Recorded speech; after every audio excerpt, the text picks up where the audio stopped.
is Blaise Loop. I'm glad to be back for the informative speech tonight. Tonight my sources are extremely important with my speech. In fact, in order to really find out more about what I'm going to inform you about, you really need to know what my sources are. The three sources that I have are www.nysparks.com, which is NewYorkStateParks.com. The second one is www.tibridge.com, which stands for Thousand Island Bridge Authority.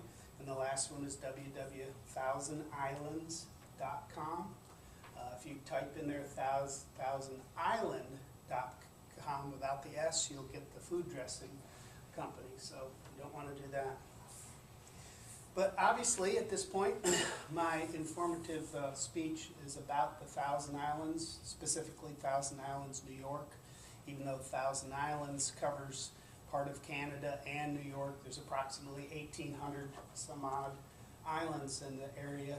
And an island can only be an island up there if it's so many feet wide, has at least one tree, and stays above the water throughout the year. So there's shoals and things like that, but an island has specific criteria it has to have to become an island.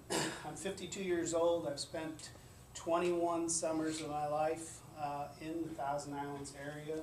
First 5 years was between 10 and 15 years old, and then as I got older I returned for 16 of the last 17 summers. I actually worked while I was up there. I'm not rich enough to just sit up there all summer, but it's a beautiful area, and it's a well unknown area, probably one of the best kept secrets in the United States. Up until the late 1920s, it was the #1 resort area in the United States. After the late 20s, Florida became the #1 resort area. But from the late 1860s through 1920s, this was the hotspot for any vacationers, mainly the rich and famous. A lot of presidents would vacation there in the summertime. Companies like Remington, the gun company, Pullman Car, the train car company, Singer Sewing Company, all these magnets of power had these huge summer homes up there.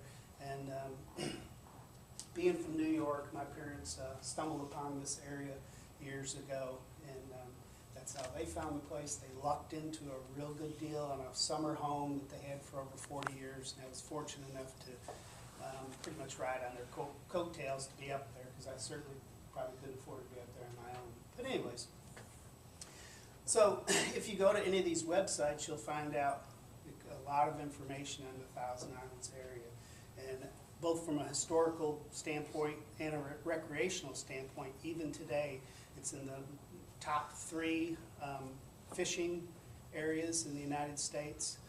It has in the top 5 of home for the antique boats in the United States. There's 2 real castles up there. This is Bolt Castle on Hart Island.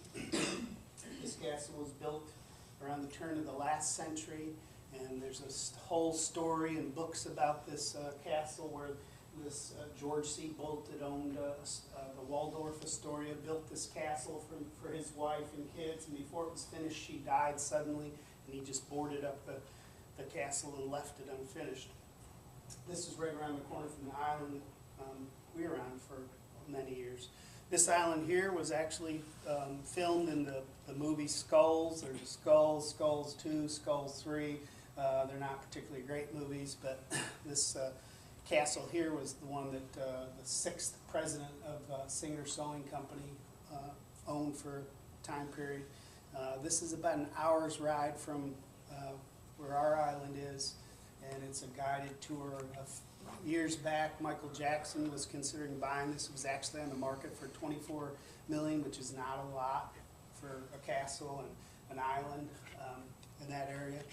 But one of the best things about the Thousand Island area, besides the beauty of the St. Lawrence River itself, which is actually the cleanest body of fresh water in the world, and the St. Lawrence River is one of 3 rivers in the world that actually flows from south to north, and it's real clean because it has a rock bottom. There's very few rivers that have actual rock bottom, so all the silt and stuff just continues to move on down through the river. But what I like about the area the most is that within 3 hours from this area, you can, in many directions, you can get to the Adirondacks, Montreal, Toronto, Niagara Falls, Vermont, Lake Champlain, and just like spokes in a wheel, you can get to so many different areas from this location. It's obviously really nice to be there between June and mid-September. I wouldn't want to be up there in the wintertime, and even early spring can be chilly. But again, the whole idea of Thousand Island food dressing was actually came from this area. If you go to my sources, the websites, you'll find a whole bunch of information, and it's very affordable. I know a lot of people like going to Florida and other areas, but this area has so much beauty and historic relevance that I believe it's well worth the trip. And you can hit the Rock and Roll Hall of Fame, and you can hit Niagara Falls on your way up there, and you come back down the other way and hit Lake Champlain, and it's just a real nice area. And on the other side of the Adirondacks, if you come down, I think it's 87, that's supposed to be one of the top 3 most scenic highways in the whole United States. That means the Rockies and everything else. There's actual mountains in the Adirondack Mountains area. It's just a real beautiful area to go to. So again, it's www.thousandislands.com or www.tibridge.com or www.newyorkstateparks.com for a lot more information and an affordable vacation. And go northeast, not west. Thank you.